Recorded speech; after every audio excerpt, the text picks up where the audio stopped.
Hoje tratamos do livro mais amado das Escrituras. Qual? Os Salmos. Não há texto mais citado, por exemplo, que o Salmo 23. Eu sempre cito o Salmo 121. Outros preferem o Salmo 139, sobretudo no seu final. Bom, a lista é imensa. Nosso tema, portanto, hoje é os Salmos. Eu quero ler logo o primeiro parágrafo de que escreveu André Churraqui neste livro, que é uma tradução com notas que ele faz dos louvores, que é o nome que ele dá aos Salmos. Esse é o volume 1.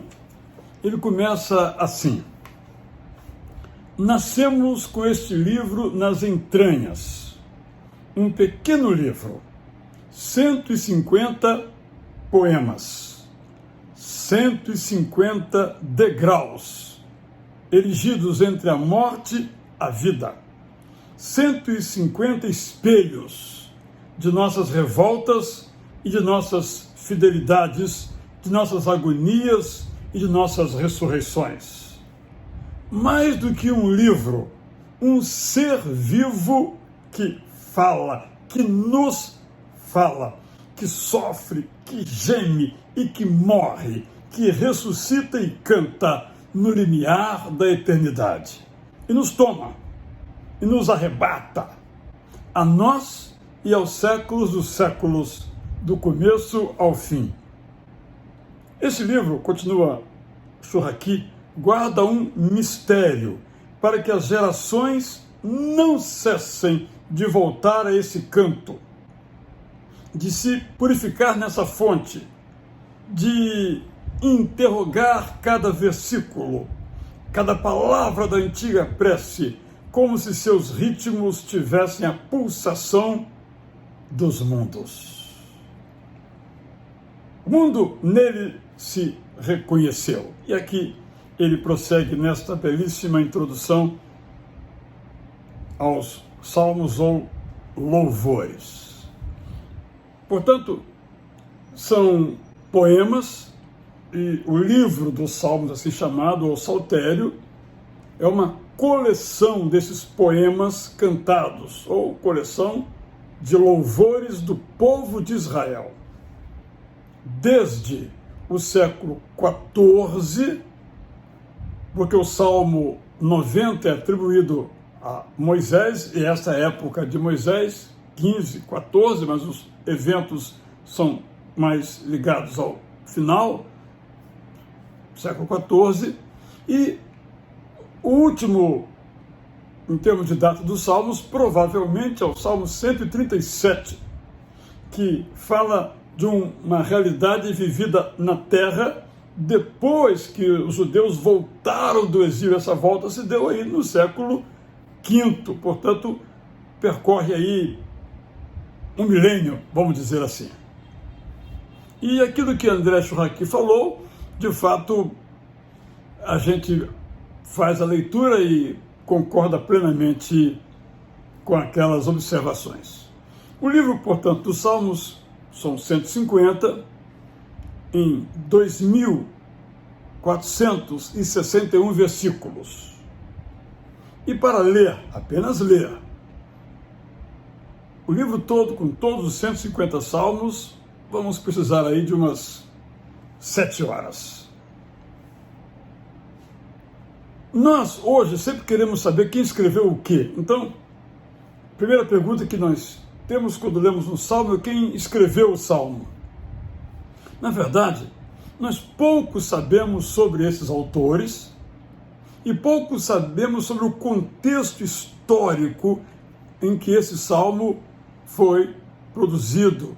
Qual é o momento na história do povo de Israel em que esse salmo, como letra e depois música, ou letra e música juntas, apareceram. O que nós sabemos é que esses salmos são atemporais. Nasceram num tempo, mas por serem poesia, sempre poderão ser lidos como se tivessem sido escritos agora. Essas peças literárias, que são os salmos, cada um em sua individualidade, contêm exaltações a Deus, lamento diante de Deus, e são oportunidades que nós temos ao lê-los de tirar do fundo da nossa própria alma aquilo que hoje, de algum modo, nos incomoda ou nos alegra.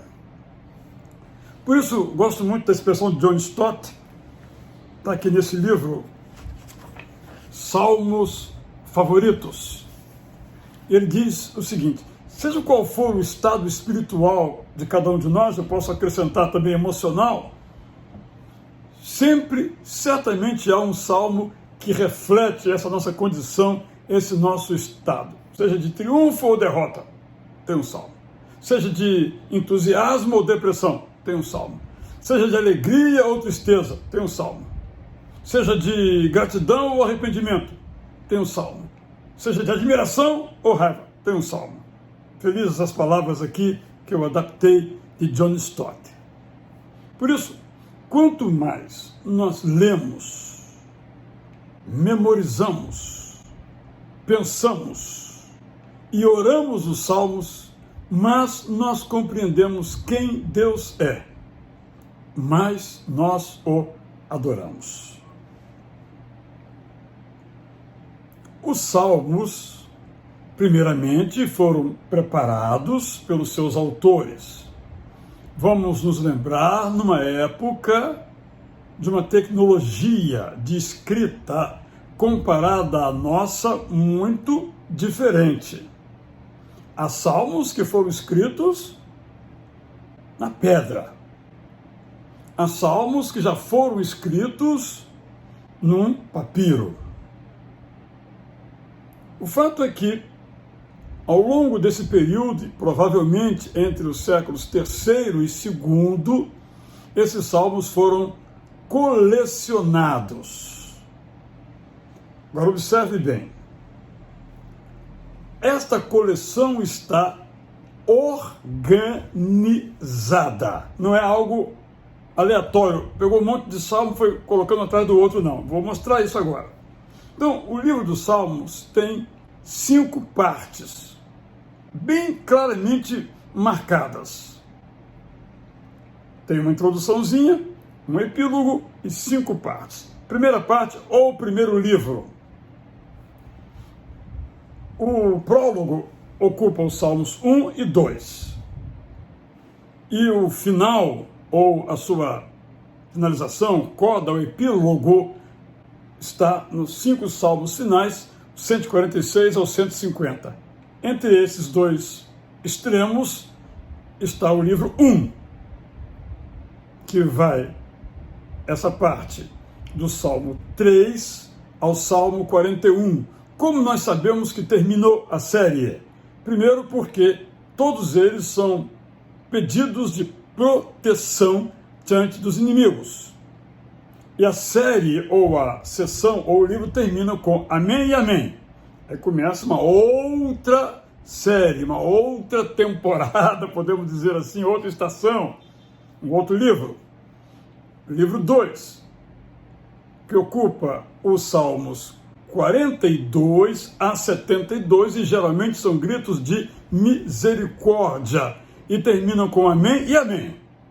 É a característica, a sessão termina assim. Depois vem o livro 3, do Salmo 73 a 89. São lamentos atribuídos a Asaf e a outros, sobretudo diante, a maioria de Asaf, diante da triste situação por que passava o país. Termina com amém e amém. Vou só fazer uma correção aqui. O livro 1 termina com amém e amém. O livro 2 termina com a frase de encerramento, me corrigindo. E a frase 3, ou fase 3, ou livro 3, de novo com amém e amém. O livro 4 vai dos Salmos 90 ao 106 e o conteúdo, a ênfase, é a renovação da esperança e termina com aleluia. E o livro 5, o último livro, que vai do Salmo 107 a 145, são, na verdade, compostos por cânticos de livramento por parte de Deus em relação ao seu povo. E essa parte termina com aleluia. Como eu já falei, o epílogo são os chamados salmos aleluiáticos. Cada um deles, todos terminam em amém. Como organizar os salmos? Há várias maneiras de organizar. Minha última organização, eu os classifiquei em vários tipos. Claro, um tipo pode estar presente também em outro salmo, ou um salmo pode ter mais de um tipo, mas eu classifiquei nos seguintes tipos. Salmo de ordem alfabética que eu coloquei. Salmo de confiança. Por exemplo, o Salmo 121. Elevo os meus olhos para os montes, salmos de confiança. Depois os salmos de confissão. Senhor, Salmo 32, pequei contra ti. História de Davi e Natã. Salmo de confissão, confissão do pecado. Depois tem os salmos de doxologia, de exaltação. É um número muito grande, talvez o maior número dos salmos sejam de doxologia. 149, 150, tudo que tem fôlego, louve ao Senhor. E isso está ao longo dos chamados salmos doxológicos, de exaltação. Outro tipo são os salmos do exílio, aqueles que foram preparados no exílio ou na volta do exílio. Por exemplo, o Salmo 126, o Salmo 137, que conhecemos bem. O 137, então, eu coloquei em outra categoria, mas eles são desse período, e vou dizer qual é essa categoria daqui a pouco. Tem os salmos de natureza ética, que falam: quem subirá ao teu santo monte, aquele que não mente, como está, por exemplo, bem claramente definido no Salmo 24. Depois os salmos de gratidão. Na verdade, todos são de gratidão, mas eu destaquei aqui alguns de gratidão, como o Salmo 21, por exemplo, entre tantos outros, Salmo 144, são salmos de uma alma agradecida. E os salmos de indignação, os que mais nos incomodam, como por exemplo, já mencionei, o Salmo 137, que fala: bendito aquele que bater com os filhos de Babilônia nas pedras. São salmos de indignação, ou chamados também de outro nome, como de xingamento. Os nomes variam, mas a ideia é basicamente essa da ira, da irritação contra a maldade, contra a injustiça. E tem dois outros tipos de salmos que estão bem ligados à história de Israel. São os salmos que exaltam a cidade de Jerusalém e os salmos que exaltam a realeza, que falam dos reis como representantes a serviço de Deus para conduzir o povo. E também tem, em penúltimo lugar, que eu estou aqui em ordem alfabética, o salmo de sabedoria, como o Salmo 1. Bem-aventurado aquele que não se assenta, não anda, né? Mas antes medita na sua lei, de dia e de noite. Esse é o sábio. E o salmo de súplica, que são aquelas orações, juntamente com o doxológico, é a categoria onde nós temos aí mais salmos que pedem, que rogam. E o mais conhecido deles é o Salmo 40, esperei com paciência no Senhor, Ele ouviu o meu clamor. Nós conhecemos bem isso. Quando você pega uma Bíblia, você folheia a sua Bíblia, algumas delas trazem umas coisas chamadas subinscrição ou superinscrição. Antes de começar o salmo, ou no 1, ou antes do 1, tem uma descrição, que não fazia parte, obviamente, do original, mas foi colocado na edição, aí no 3º, no 4º século, mas que a tradição oral conservou. Aí você vai encontrar informações sobre os poemas, às vezes o autor da composição, a maioria é Davi, ou filhos de Corá, ou de Asaf e outros autores, estão lá mencionados, como Moisés, Salomão. Muitas vezes o título da melodia, que não dá para traduzir, como Gitite, no Salmo 8, no Salmo 81, no Salmo 84, ou Sheminite, no Salmo 6 e 12. E às vezes também tem alguma informação histórica, quando Davi fugir de Salomão, ou quando ele se encontrou com Saul na caverna. Tem algumas informações, mas se tivesse informações em todos os salmos, poderíamos colocar em ordem cronológica, mas isso não aparece. E tem também algumas informações como Selá. Acredita-se que é uma palavra para dizer pausa. Como os salmos são poemas cantados, diríamos hoje canções, hinos, podemos dizer assim genericamente, eles tinham que ter uma pausa para continuar. Era um tipo diferente de música, não é o tipo que a gente mais comumente emprega. O mais importante é que todos os salmos são poesia. Por exemplo, na literatura brasileira, talvez o mais famoso poema é: tinha uma pedra no meio do caminho tinha uma pedra de Carlos Drummond de Andrade, a quem conheci pessoalmente. Mas ninguém vai ler esse poema e procurar uma pedra no meio do caminho, nem procurar que caminho é esse.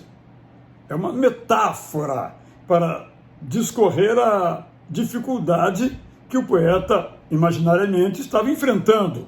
Então era uma pedra no caminho dele, como dizemos, na pedra do meu sapato, coisas dessa natureza. Não tem uma pedra no meu sapato, né? É uma figura de linguagem. Então isso é muito, muito importante.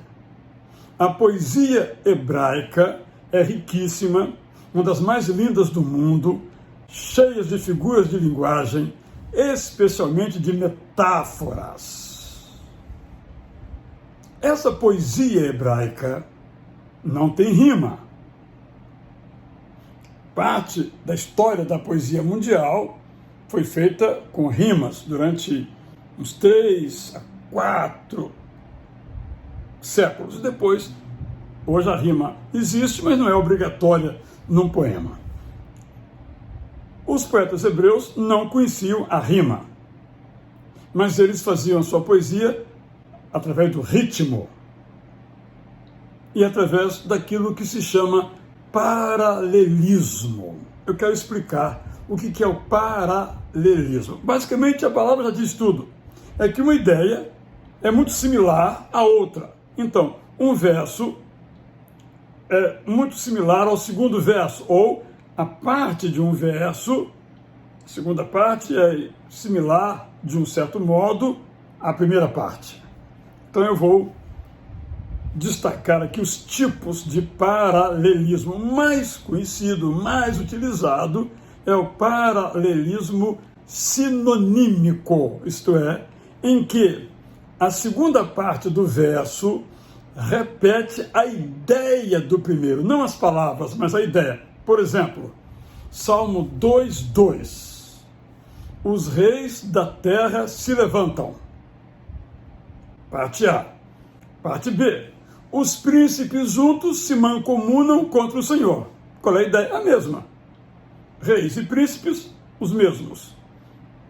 Se levantam, se mancomunam, tramam, a mesma ideia. Se levantam para tramar, para enfrentar o Senhor. Então, esse é um modelo, um exemplo do paralelismo sinonímico, que é um sinônimo. A ideia é igual, é sinônima.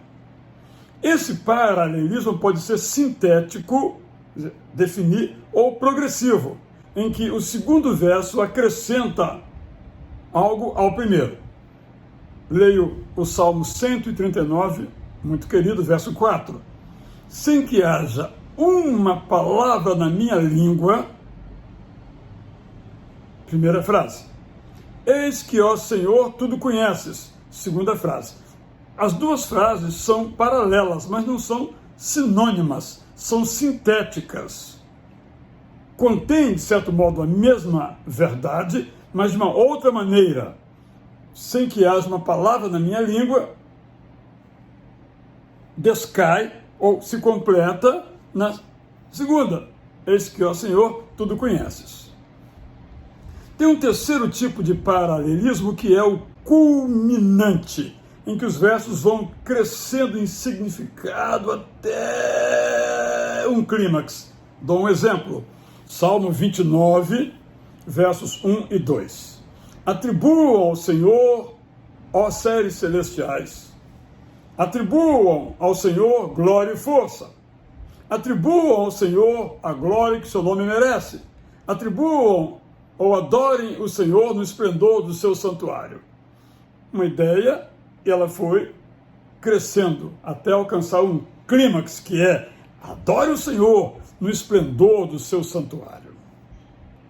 Mas também tem um paralelismo que é, ao contrário, ele é antitético, isto é, a parte B contraria-se, contrapõe à parte A. Por exemplo, é o que nós lemos no Salmo 20, versos 7 e 8. Alguns confiam em carros e outros em cavalos, mas, antiteticamente, ao contrário, diferentemente, nós confiamos no nome do Senhor, o nosso Deus. Continua. Eles, ou alguns, vacilam e caem.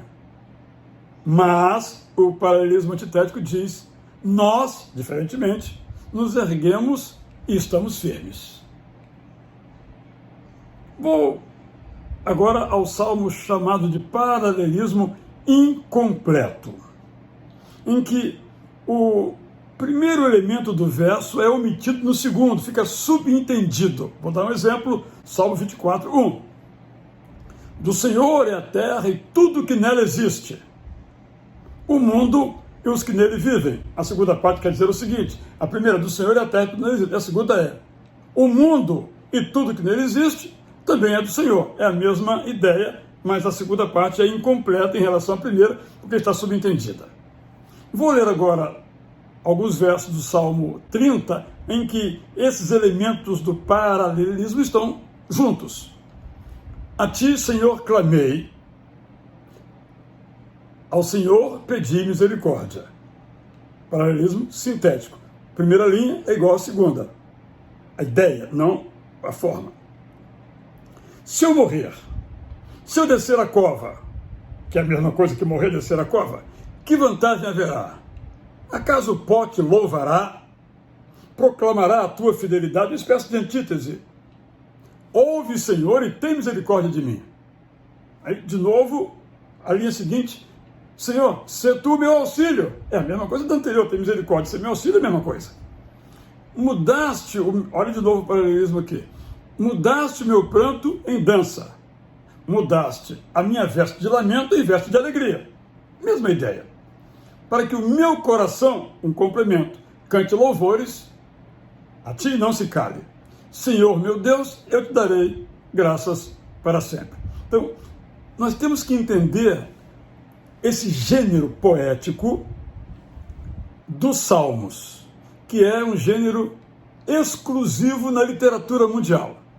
É claro que conhecer isso não resolve todas as nossas eventuais dificuldades, nem nos atrapalha não conhecer, mas que nos ajuda muito na meditação, sem dúvida nenhuma ajuda. Então, antes de eu fazer uma aplicação final, eu quero mostrar um outro livro, já mostrei aqui o do André Churraqui, já mostrei aqui do John Stott, e quero mostrar aqui agora o de um autor espanhol chamado Luiz Alonso Scheckel, que escreveu em parceria com Cecília Carnit, são Os Salmos, são 2 volumes dessa grossurinha aqui. Muito interessante, e você ainda encontra na editora Paulus. O que fazer com os Salmos? É isso que eu quero agora dar essa ênfase, bem sinteticamente. Os Salmos são promessas para nela, cada uma delas, nós meditarmos. Os Salmos são sabedoria, são advertência. Os Salmos são o estado da alma. Os Salmos, então, são para ser, vou usar aqui a expressão, orados por nós. Assim como os salmistas oraram cantando, nós podemos cantar orando. O Salmo, portanto, é para a gente memorizar e para a gente meditar. O Senhor é o meu pastor, nada me faltará. É para ficar com ele aqui dias seguidos. O que quer dizer isso? É uma forma de a gente deixar que a verdade que o Salmo canta faça parte da nossa verdade. Falei hoje então sobre os Salmos, uma pequena introdução. Eu sou o Israel Belo de Azevedo, seu mentor aqui na jornada da leitura da Bíblia. Até, se Deus quiser, a nossa próxima aula.